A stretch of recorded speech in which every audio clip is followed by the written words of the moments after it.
En France, comme dans de nombreux pays au monde, nous sommes confinés chez nous à cause du coronavirus depuis 3 semaines sous l'ordre du gouvernement.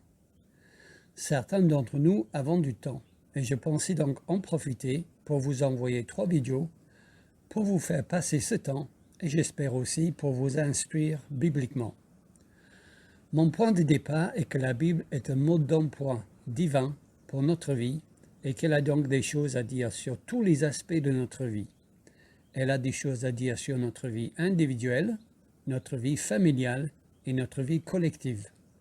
Et si elle a des choses à dire sur notre vie collective, alors elle a des choses à dire sur notre société et aussi sur le rôle de l'État qui gouverne cette société. Je vais vous expliquer brièvement ces idées dans ces vidéos et c'est à vous de juger si ce que je dis est biblique ou pas, car c'est la seule question qui a de l'importance pour un protestant et pour un protestant évangélique. Est-ce que ce que je raconte est biblique ou pas? À vous d'en juger. Avant d'attaquer cette vidéo, j'ai une remarque à faire par rapport à mes 2 vidéos précédentes. Dans ma première vidéo, je dis que l'État n'est pas notre protecteur et dans la deuxième, je dis que Dieu a donné comme mission à l'État le rôle de protecteur des bons citoyens. Alors, l'État est notre protecteur ou il n'est pas notre protecteur? C'est une bonne question. Oui, l'État a un rôle de protecteur, mais toute la question est protecteur contre quoi? La Bible est claire. L'État doit nous protéger des méchants. Et il fait ça indirectement en arrêtant et en punissant les voleurs, les meurtriers, les violeurs, les pédophiles, etc. pour les empêcher de nous nuire. C'est en effet sa mission divine, faire en sorte que la société fonctionne correctement, qu'il n'y ait pas de l'anarchie, empêcher l'émergence d'une société hors la loi où c'est la survie du plus fort, empêcher l'émergence d'une société où les gentils doivent se cacher par peur des brutes. Voilà sa mission divine. Bref, l'État est là pour éviter que la France devienne le Far West. Par contre, l'État ne doit pas nous protéger du cancer, ni des caries dentaires, ni d'un manque de masques, ni du chômage, ni de la pauvreté, ni d'une mauvaise éducation, ni de mauvaises routes, ni d'un manque de trains ou de bus, etc. Bibliquement, il doit nous protéger des criminels. Il est notre protecteur contre l'injustice. Il n'est pas notre protecteur contre l'inconfort. Bref, Dieu veut que l'État joue le rôle de notre justicier, mais pas le rôle de notre maman. J'espère que c'est plus clair comme ça. Voici donc ma 3e et dernière vidéo. La solidarité nationale n'est pas de la solidarité. Dans ma série sur les bienfaits de la réforme protestante, j'explique que la Bible établit clairement le principe de la propriété privée, que je vais résumer ici. Le 8e commandement dit « Tu ne voleras point ». Ceci signifie que pour Dieu, ce qui est à moi n'est pas à vous, ni à qui que ce soit d'autre. Et puisque c'est à moi, je peux en faire ce que je veux. Ce principe est confirmé par Jésus, qui dit « Ne m'est-il pas permis de faire de mon bien ce que je veux » Matthieu 25. Et aussi par Pierre quand il dit à Ananias « Et après avoir vendu ton champ, n'avais-tu pas le droit de disposer du prix » Acte 5, 4. Le champ était à Ananias et l'argent de la vente du champ était à lui pour donner ou pour garder. Donc, mes possessions sont à moi et je peux en faire ce que je veux. Et vos possessions ne sont pas à moi et je ne peux pas en faire ce que je veux. Il en résulte donc que on ne peut pas prendre les possessions de quelqu'un d'autre sans sa permission. Cette permission peut être donnée dans une vente, ou dans un don, ou dans un prêt, etc. Mais il faut l'avoir. Si on prend mes possessions sans ma permission, c'est une transgression du commandement et donc un vol. Donc, si quelqu'un d'autre que moi, que ce soit le voisin, ou le roi, ou les fonctionnaires de l'État, me prend mes possessions sans mon accord, c'est une transgression du 8e commandement et donc un vol. C'est ça le principe biblique de la propriété privée. C'est assez facile à comprendre. Puisque le principe de la propriété privée est dans la Bible, alors je peux établir deux autres principes bibliques qui en découlent. Le premier principe biblique est celui que j'ai annoncé à la fin de ma deuxième vidéo. Que chacun paye pour les produits qu'il consomme et que chacun paye pour les services qu'il utilise. Et le deuxième principe est l'autre face. On n'a pas le droit de voler à Pierre pour soigner Paul. Autrement dit, on ne peut pas transgresser le 8e commandement pour faire le bien. On n'a pas le droit de commettre le péché pour faire le bien. Donc je résume ces trois principes bibliques qui est le même principe de la propriété privée vu de différents angles. La Bible enseigne que chacun a le droit de disposer de ses possessions comme il veut. Donc chacun doit utiliser ses possessions et uniquement ses possessions pour obtenir ce qu'il veut.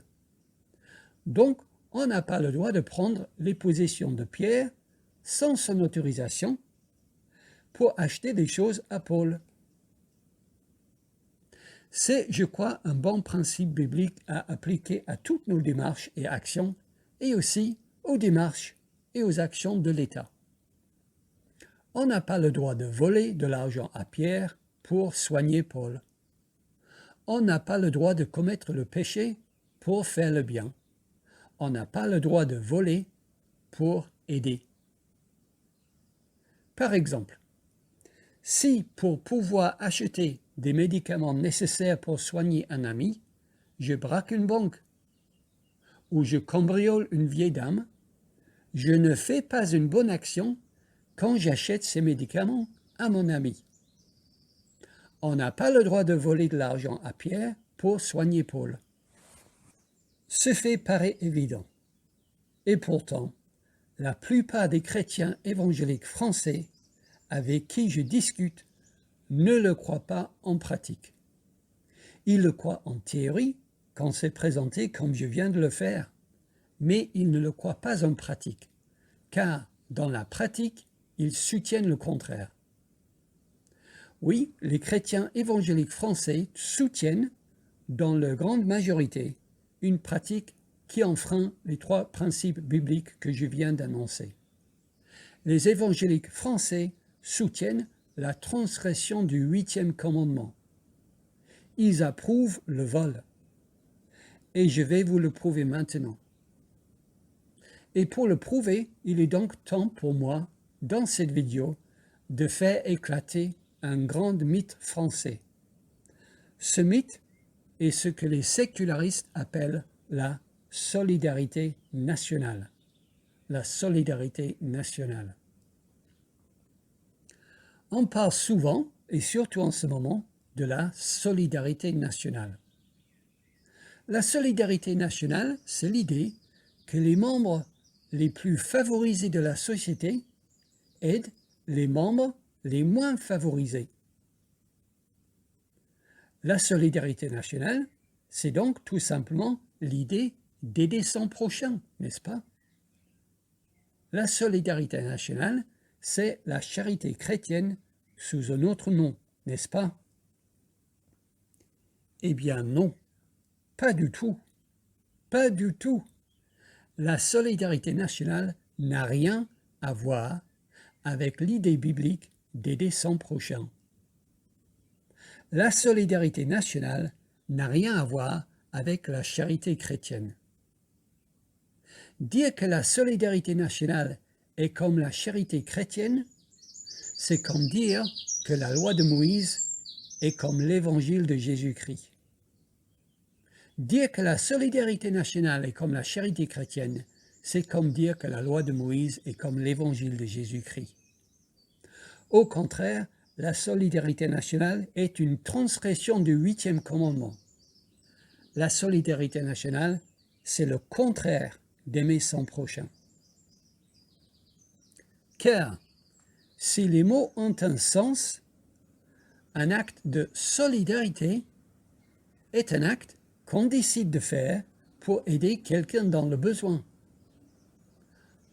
Or, justement, ce que l'on appelle la solidarité nationale n'est en aucun cas de la solidarité. D'ailleurs, c'est éclairant de voir comment les sécularistes détournent le sens des mots qui sont nobles. Car, normalement, la solidarité est un acte de compassion, un acte d'altruisme envers quelqu'un d'autre. Or, écoutez-moi bien, chers amis, la compassion ne peut pas se légiférer. L'altruisme ne peut pas se légiférer. Si la solidarité est un acte de compassion et d'altruisme, alors elle doit, par définition, être libre de toute contrainte. La solidarité doit, par définition, être une question de choix personnel. Donc, faire une loi pour imposer à quelqu'un des actes de compassion est un non-sens. Faire une loi pour imposer à quelqu'un des actes d'altruisme détruit l'altruisme. Mais justement, voilà le problème.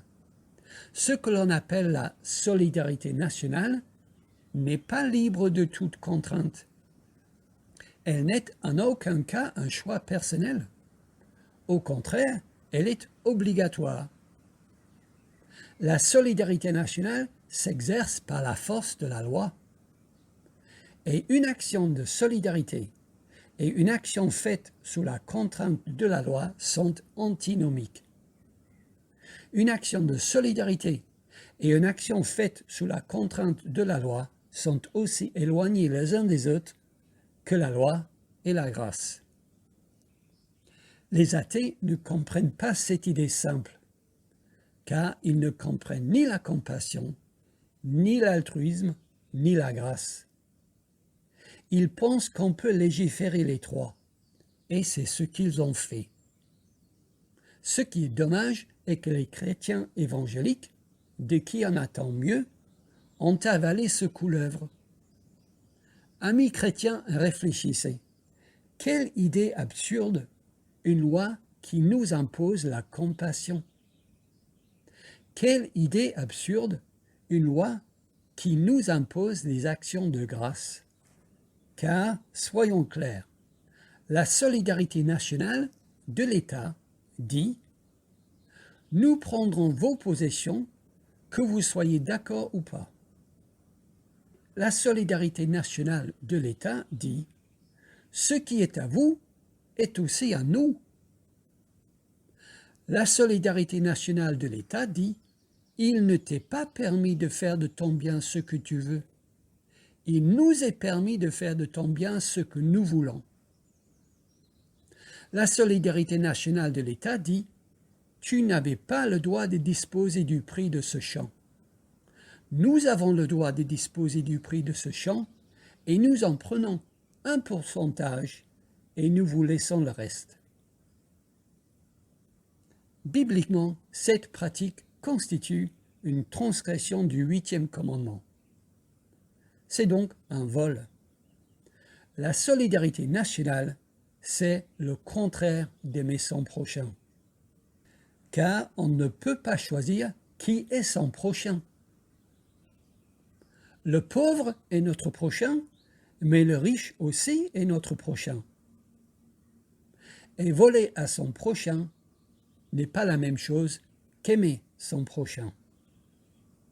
Peut-être une illustration pourrait vous aider à comprendre, parce que je sais à quel point ces idées sont difficiles pour les Français de comprendre. Un de nos voisins est un vieux monsieur. Il a travaillé dur toute sa vie, mais n'est pas riche. Il vit simplement. L'autre de nos voisins est un jeune homme d'une vingtaine d'années qui est paresseux. Il a abandonné ses études et ne travaille pas. Il n'aide pas ses parents à la ferme et sa mère dit, en poussant un grand soupir, qu'il passe son temps sur son téléphone. Si ce jeune homme tombe malade, la solidarité nationale exigera de ce monsieur, par l'imposition de toutes sortes de taxes, qu'il contribue à payer les soins de ce jeune homme, car lui ne peut pas se les payer. Dans cette situation, qui est la nôtre tous les jours, n'est-ce pas? Dans cette situation, la solidarité nationale lui est imposée sous la contrainte. Pire, la solidarité nationale lui est imposée sous la menace de violence. Car la solidarité nationale des sécularistes s'exerce avec une arme braquée sur lui. La solidarité nationale des sécularistes s'exerce avec une arme braquée sur lui. Car ce qu'il faut bien comprendre, mes amis chrétiens, est que si notre voisin décidait qu'il n'avait pas envie de donner son argent pour contribuer aux soins de ce jeune homme paresseux, ce qui est son droit, car selon Jésus, il lui est permis de faire de son bien ce qu'il veut, alors ce vieux monsieur aurait une amende. S'il estime que cette amende était injuste, et donc qu'il ne la paierait pas, alors il aurait une plus grosse amende. S'il continuait à résister, alors on viendrait chez lui, avec un huissier, prendre ses biens. Et enfin, s'il résistait encore à l'huissier, soyons clairs, tôt ou tard, un gendarme sortirait son arme pour la braquer sur lui afin de mettre fin à sa résistance. Et ainsi, ses biens seraient pris. C'est pour cela que je dis que la solidarité nationale de l'État s'exerce avec une arme braquée sur lui. Et bien sûr, ce qui est vrai pour lui est vrai pour nous tous. Voilà la solidarité nationale des sécularistes. Voilà la solidarité nationale de l'État. C'est la solidarité au bout d'un canon d'un pistolet. Voilà comment les sécularistes détournent le sens d'un mot qui est noble pour lui donner une réalité ignoble.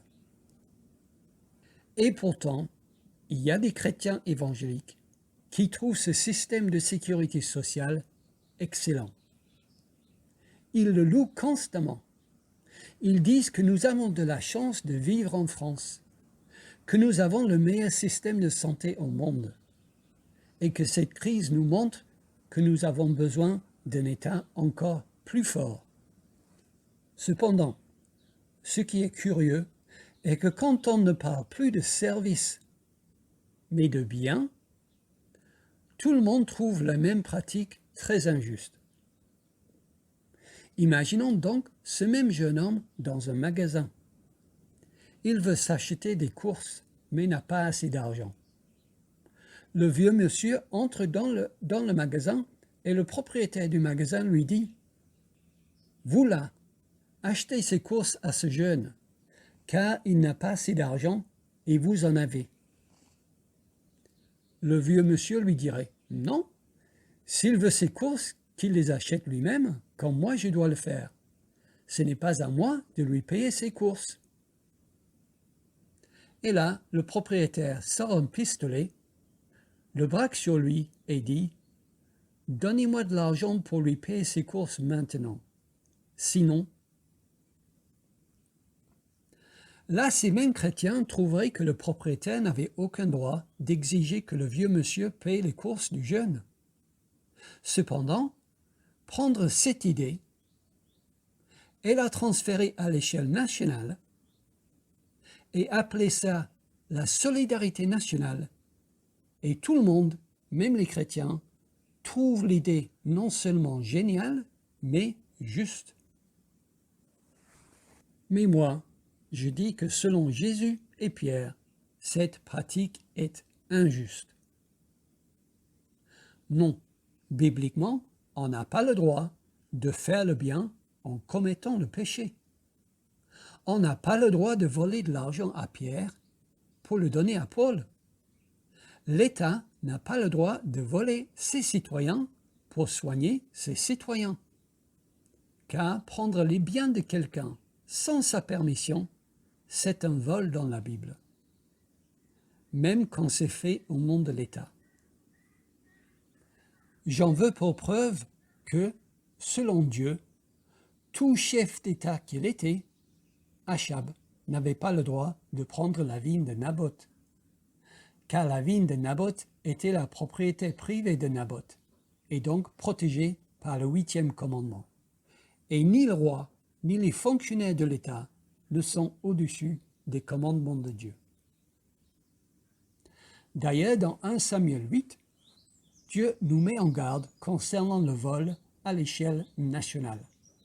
Dieu nous met en garde concernant le vol étatique.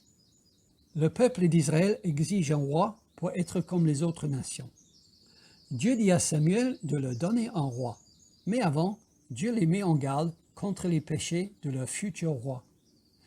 Je vous invite à lire ce passage très intéressant dans sa totalité.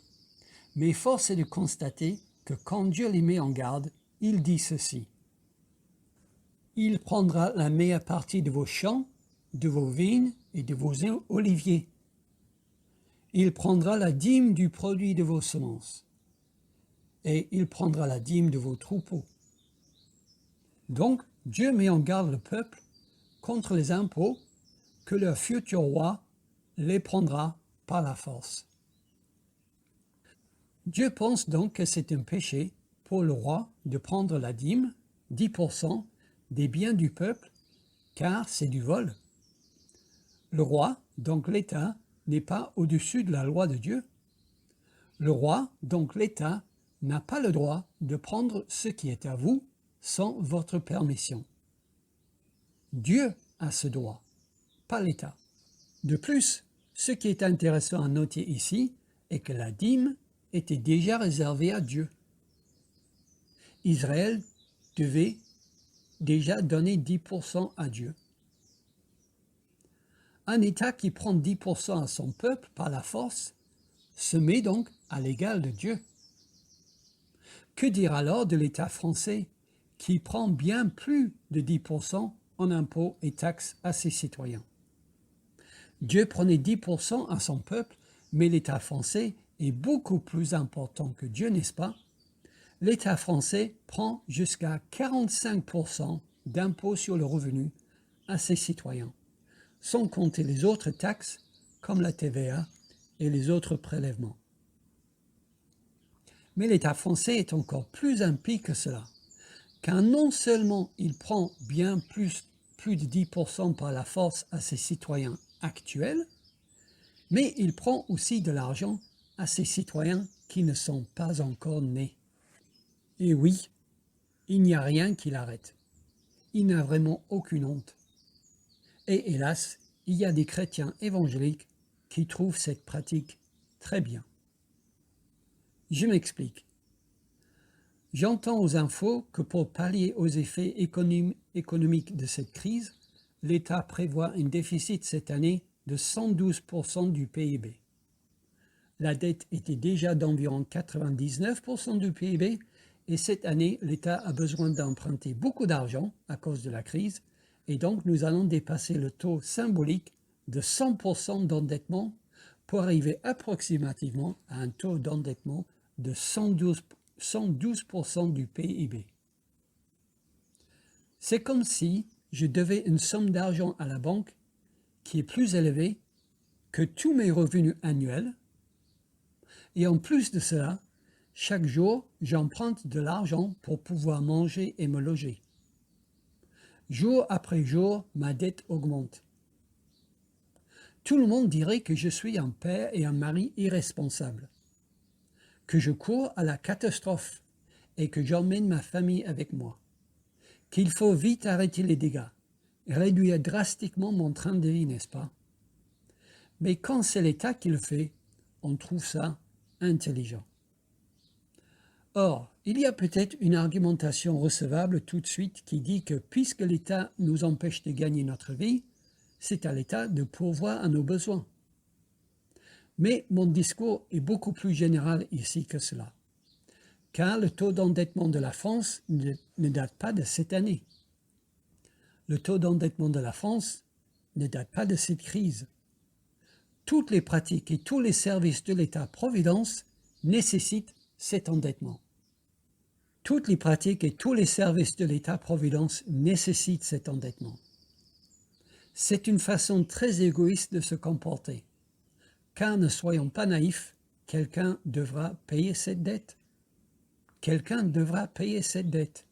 À court terme, nous avons de l'argent grâce à l'État, certes, mais de la même manière que l'épouse d'un braqueur de banque a de l'argent quand il rentre de son braquage. Car un jour, il faudra rembourser cet argent que l'État emprunte, n'est-ce pas? Un chrétien rembourse ses dettes. Mais ce n'est pas nous qui le remboursons, car l'État continue à emprunter jour après jour pour financer l'État-providence. L'État emprunte, il ne rembourse pas. Ce n'est donc pas nous qui remboursons cette dette. Non, ce sont nos enfants qui rembourseront cet argent. À titre d'illustration, c'est comme si le gouvernement, pour financer l'État-providence, prenait la carte bancaire de nos enfants et de nos petits-enfants et de leurs enfants et de leurs petits-enfants et que l'État utilisait leur carte bancaire pour nous payer des choses et des services aujourd'hui. Et tout cela, évidemment, sans demander à nos enfants s'ils sont d'accord pour nous payer tout ça. L'État ne peut pas leur demander s'ils sont d'accord pour payer, parce qu'ils ne sont pas encore nés. C'est tout l'avantage, n'est-ce pas? Mais ça ne choque plus personne. Au contraire, non seulement nous trouvons l'idée géniale, mais nous exigeons davantage. Non, je suis désolé, ce n'est pas comme cela qu'un chrétien doit penser. Ce n'est pas comme cela qu'un chrétien doit se comporter. On n'a pas le droit de voler à Pierre pour donner de l'argent à Paul. On n'a pas le droit de commettre le péché pour pouvoir faire le bien. La solidarité nationale n'est pas de la solidarité. La solidarité nationale consiste à voler à nos propres enfants. D'ailleurs, cette attitude et donc cette pratique d'endetter nos enfants pour améliorer notre vie aujourd'hui est très récente. Et en effet, elle ne peut être que récente car elle est suicidaire. Tout comme une famille ne peut pas vivre comme cela, un État non plus ne peut pas survivre comme cela. À long terme, c'est mortel pour une société. Nous allons le découvrir. Non, cette pratique n'existe que depuis quelques décennies. Nos grands-parents avaient à cœur de laisser un héritage à leur postérité. Mais nous volons notre postérité. C'est notre postérité qui nous donne un héritage à l'avance, sans le savoir. Et pourtant, nos grands-parents auraient eu l'occasion de justifier une telle pratique. Ils ont été confrontés non pas à un virus, mais à 2 guerres mondiales. Et pour autant, ils n'ont pas exigé de l'État qu'il nous endette, nous, pour leur faciliter la vie. D'ailleurs, imaginez qu'il l'ait fait. L'État qui nous gouverne aujourd'hui aurait déjà un taux d'endettement de 112% de son PIB à cause des exigences de nos grands-parents. Autant dire que toutes les mesures que l'État prend maintenant pour nous faciliter la vie seraient impossibles si nos grands-parents s'étaient comportés comme nous. Non, ce n'est pas une attitude chrétienne. Un chrétien ne doit pas se comporter comme ça. C'est une attitude égoïste. C'est pour cela que l'État se comporte comme cela depuis peu, car justement, l'État n'est pas chrétien. L'État est séculariste, donc égoïste. Il me fait penser aux paresseux condamnés par le livre des Proverbes. On n'a pas le droit de voler à Pierre pour aider Paul. On n'a pas le droit de voler à nos petits-enfants pour nous aider maintenant. On n'a pas le droit de commettre un péché pour faire une bonne action. La solidarité nationale n'est pas de la solidarité. La solidarité nationale, c'est le vol institutionnalisé. Le vol à l'échelle nationale. C'est le vol étatique. Le vol des citoyens actuels et le vol des citoyens futurs. Alors, qu'est-ce que je préconise ici? Est-ce que je préconise que nous ne payons pas nos impôts? Que nous résistons aux autorités? Non, pas du tout. Ce n'est pas ce que je préconise. Attention, cette vidéo n'est en aucun cas un appel à la révolte, ni à la désobéissance, ni même à l'activisme civique. Si vous comprenez cela, vous ne m'écoutez pas. Je suis biblique. Il faut être soumis aux autorités selon Romains 13. Nous l'avons lu dans ma deuxième vidéo. Je paie mes impôts avec reconnaissance dans mon cœur envers Dieu. Mais je peux payer mes impôts sans être naïf non plus. Il ne faut pas être stupide, car la Bible nous instruit sur ces sujets. Cela ne m'empêche pas de comprendre et de dire que selon la Bible, ce que l'État fait en nous prenant nos possessions sans notre accord est un vol. Et cet État ajoute un péché à un péché, car non seulement il nous vole, mais il nous prend cet argent pour pécher contre Dieu. Mes impôts et taxes sont utilisés par l'État non seulement pour punir les malfaiteurs, mais surtout pour apprendre à nos enfants que nous venons des singes et pour tuer nos bébés avant même qu'ils naissent. Ce sont les fruits d'un État impie. Il est menteur, voleur et meurtrier. Voici ce que je préconise. Je propose une autre idée, une idée biblique et juste. Je propose que chacun paie pour les produits qu'il consomme et que chacun paie pour les services qu'il utilise. Je ne crois pas qu'il y ait une idée plus juste que celle-là, que chacun paie pour les produits qu'il consomme et que chacun paie pour les services qu'il utilise. Je propose donc une société juste. Une société juste est une société dans laquelle on finance l'État pour qu'il accomplisse la mission que Dieu lui a donnée, à savoir punir les malfaiteurs et approuver les gens de bien. Et uniquement cela. Et ensuite, que chaque personne paie pour les produits qu'il consomme et que chaque personne paie pour les services qu'elle utilise. Car on n'a pas le droit de voler à Pierre pour donner à Paul. Quand j'ai annoncé cette idée biblique, une chrétienne m'a dit que, dans ce cas, si on appliquait mon idée, alors elle serait morte. Car lorsqu'elle était gravement malade, les soins dont elle avait besoin pour guérir étaient beaucoup trop coûteux pour elle. Donc, si elle devait payer pour les produits qu'elle consomme, alors elle en aurait été incapable et elle serait morte aujourd'hui. J'ai 3 remarques à faire à cette objection. Première remarque. Ce type d'argumentation me choque, venant d'une chrétienne évangélique, car on n'a pas le droit de balayer d'un revers de la main le fait que l'État tue 200 000 de nos bébés tous les ans parce que l'État m'a sauvé la vie. Je suis désolé, en tant que chrétienne évangélique, on n'a pas le droit de balayer d'un revers de la main le fait que la Sécu tue 200 000 de nos bébés tous les ans parce que la Sécu m'a sauvé la vie. Un chrétien qui raisonne ainsi est comme un Allemand qui disait « D'accord, Hitler a tué les Juifs. Mais les nazis nous disent que les Juifs ne sont pas des vraies personnes. » Et de toute façon, en 1933, avec son programme d'aide alimentaire, les nazis m'ont sauvé la vie et aussi ils ont sauvé la vie à 16 millions d'autres Allemands. Alors mes amis chrétiens, franchement, si vous raisonnez comme cette chrétienne, voici ma question pour vous. Quel est votre prix pour ne pas payer vos soins médicaux? Quel est votre prix pour toucher le chômage? Quel est votre prix pour ne pas payer l'école à vos enfants? 10 morts? 100 000 morts? 200 000 morts? Quel est votre prix? Deuxième remarque. De plus, cette argumentation met en cause la bonté et la compétence de Dieu.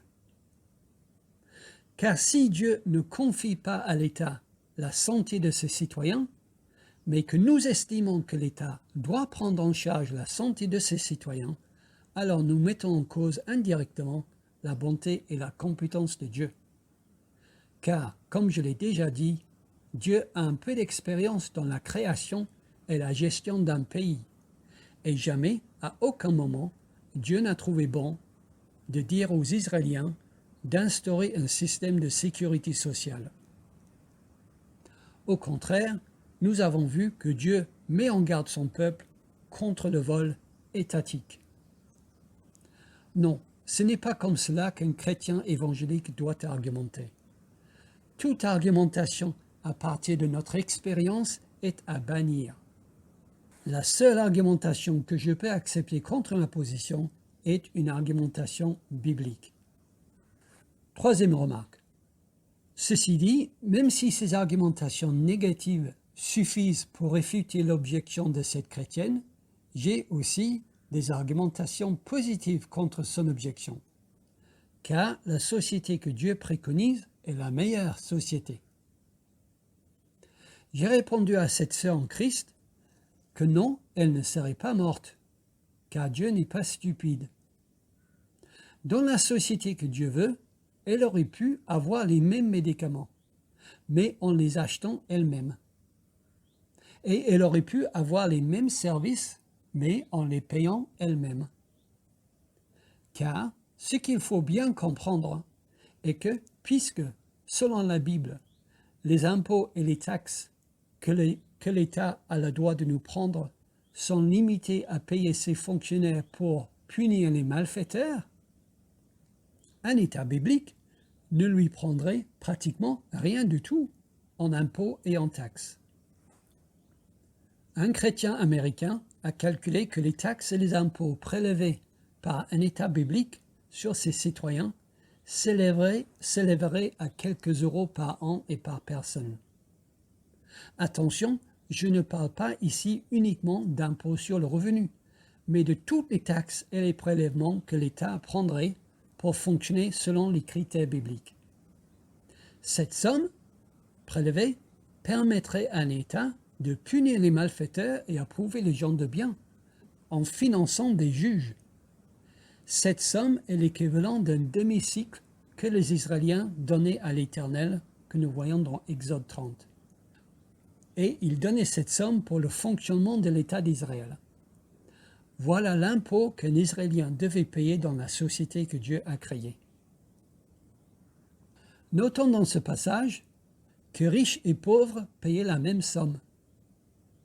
Dieu ne pénalise pas les riches parce qu'ils sont riches, et Dieu ne favorise pas les pauvres parce qu'ils sont pauvres. Dieu ne demande pas aux riches de prendre en charge les impôts des pauvres pour faire fonctionner le pays, car être pauvre n'est pas une vertu. Bref, la solidarité nationale des sécularistes, Dieu ne la reconnaît pas. Et puisque les pauvres devaient pouvoir payer cette somme chaque année, elle ne devait donc pas être très élevée pour eux. Selon la version Semeur, Un demi-cycle est traduit par 6 grammes d'argent. Et pour ce que ça vaut, 6 grammes d'argent aujourd'hui vaut environ 3 €. Donc, si cette chrétienne vivait dans un tel état biblique, alors elle disposerait de beaucoup plus de son argent à utiliser comme bon lui semble, comme, par exemple, dans une assurance médicale. Car, puisque la santé n'est pas l'affaire de l'État, elle est l'affaire du secteur privé. Ainsi, cette chrétienne pourrait financer elle-même les médicaments dont elle a besoin. Je dis donc que ce n'est pas vrai que sans l'État-providence, notre amie chrétienne ne serait plus de ce monde aujourd'hui. L'État aimerait bien que vous pensiez cela, mais ce n'est pas vrai, car ce n'est pas biblique.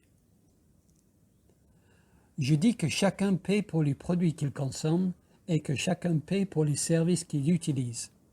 C'est la société la plus juste qui soit, car c'est la société que Dieu a créée. Et Dieu est juste. De plus, nous savons que Dieu veut le bien de tous ses enfants, non pas uniquement les plus démunis. Dieu aime aussi ses enfants aisés. C'est pour cette raison que Dieu n'en donne jamais qu'on prenne l'argent des riches par la force pour le donner aux pauvres, car Dieu est juste. Avec lui, il n'y a pas de favoritisme. Et ceux qui préconisent la solidarité nationale n'aiment pas leur prochain aisé. La solidarité nationale, c'est le contraire d'aimer son prochain. Car on ne peut pas choisir qui est son prochain. Le pauvre est notre prochain, mais le riche aussi est notre prochain. Et voler à son prochain n'est pas la même chose qu'aimer son prochain. Car on n'aime pas quelqu'un à qui on vole. Non, il est injuste de prendre l'argent de Pierre sans son accord pour nourrir Paul. Que chacun paie pour les produits qu'il consomme et que chacun paie pour les services qu'il utilise, le riche comme le pauvre. Je ne crois pas qu'il y ait une idée plus juste que celle-là. Si vous connaissez une idée plus juste que celle-là, je vous invite à me le donner dans les commentaires de cette vidéo. Ensuite, si quelqu'un veut, avec ses biens que Dieu lui a donnés, être solidaire envers ceux qui sont dans le besoin, c'est son droit. C'est sa liberté de choisir quand donner, combien donner et à qui donner. C'est ce que nous voyons dans les premiers chapitres du livre des Actes. Et un chrétien veut être solidaire. Un chrétien veut être solidaire avec ceux qui sont dans le besoin. Un chrétien veut aider son prochain. Celui qui ne veut pas n'est pas chrétien. Celui qui dit aimer son frère mais qui ne fait rien pour lui n'est pas chrétien. 1 Jean 3, 17. Dieu aime ceux qui donnent avec un cœur joyeux.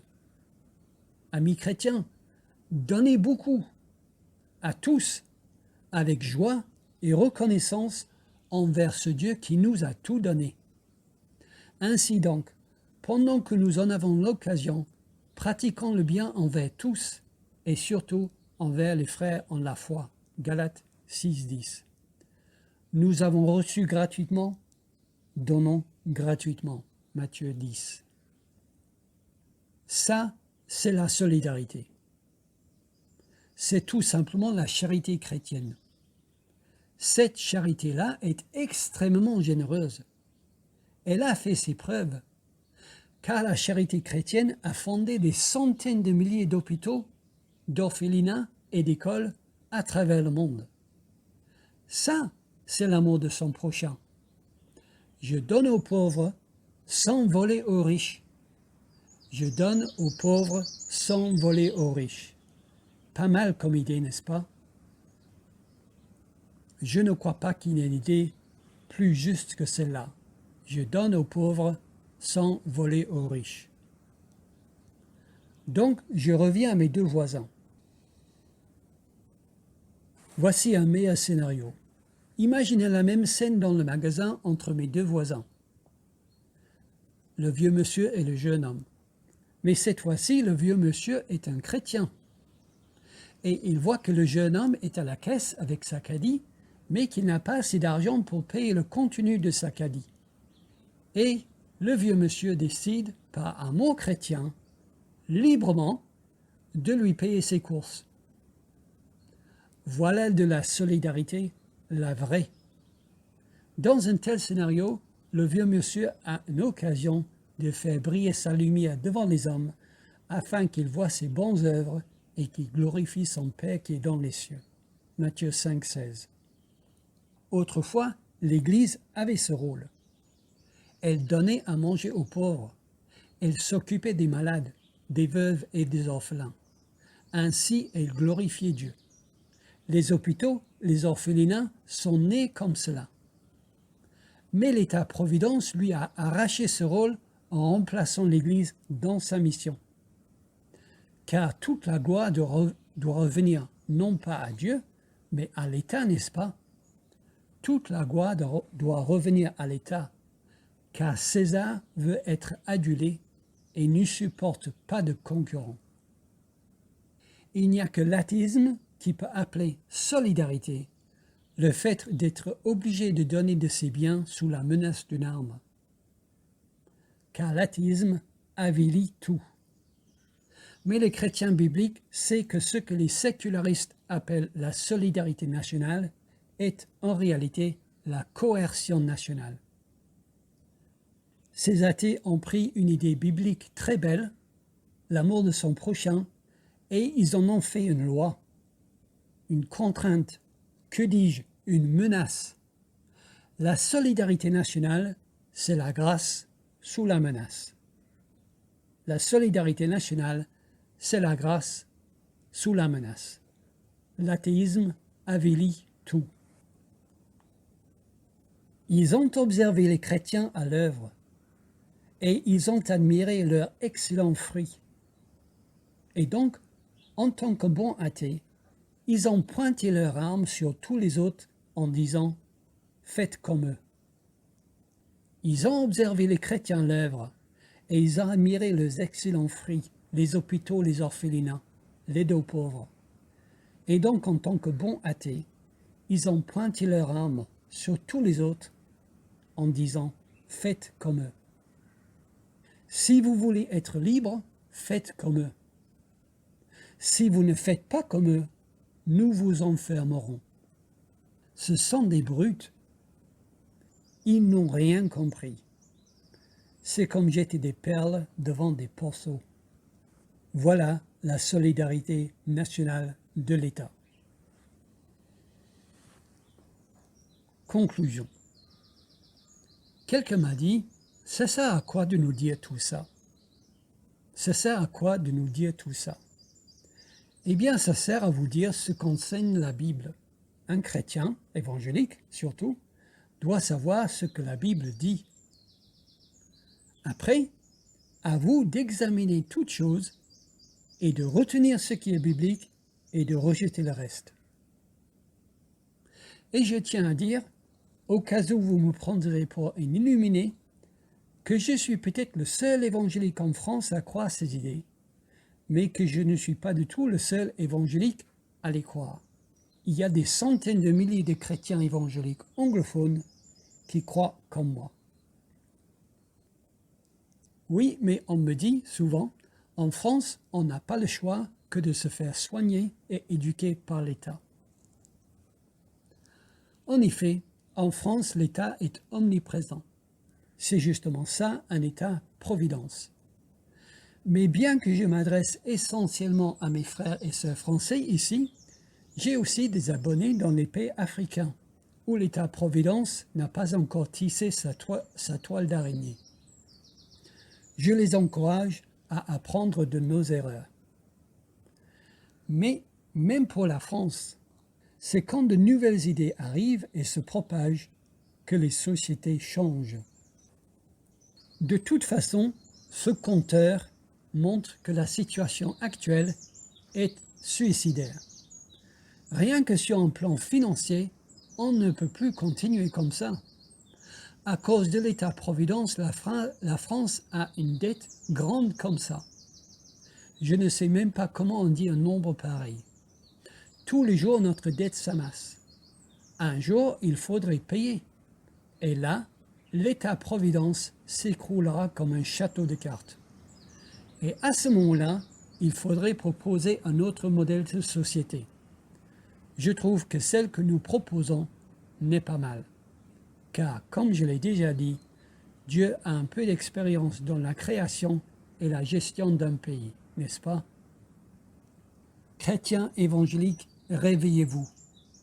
L'État français vous a indoctriné par ses écoles et par les médias. L'État-providence n'est pas une bénédiction pour notre société, c'est une malédiction. Vous êtes mes frères et sœurs en Christ. C'est vous les plus bibliques et les plus logiques sur terre. Je sais que je peux vous appeler à la raison. Réfléchissez bien à ces choses. Ne soyons pas naïfs. L'État séculaire n'est pas notre protecteur, car il nous ment, il nous vole, il nous tue. Obéissons-lui d'accord par amour pour Dieu, mais ne l'applaudissez pas et ne vous confiez pas en lui. Ce n'est pas le rôle de l'État de prendre soin de vous, car Dieu ne lui a jamais donné ce rôle. L'État n'est pas votre maman. La solidarité nationale, c'est du vol national. Le chrétien ne vole pas à Pierre pour soigner Paul. Le chrétien paie pour les produits qu'il consomme et il paie pour les services qu'il utilise. C'est l'idée biblique, c'est ça la justice. Faites confiance à Dieu, pas à l'État. C'est Dieu et non pas l'État français qui sait ce qui est mieux pour nous. C'est Dieu et non pas l'État-providence qui a vraiment notre intérêt à cœur. Et je finis avec cette pensée. L'État-providence est fondamentalement inutile, car nous savons que la vraie protection dont nous avons besoin n'est pas d'un virus. La vraie protection dont les hommes ont besoin aujourd'hui est une protection contre la colère de Dieu. Et Jésus seul peut donner cette protection-là. Jésus seul est notre refuge, notre protecteur. Les accidents, les catastrophes naturelles et les virus sont donnés par Dieu pour nous pousser à la repentance. Ce virus est une grâce de Dieu pour rappeler aux hommes qu'ils sont mortels et qu'un jugement arrive, afin qu'ils se repentent et ne périssent pas. Non, je vous le dis, mais si vous ne repentez, vous périrez tous également. Luc 13, 3. Que le Seigneur vous garde et que le Seigneur vous bénisse.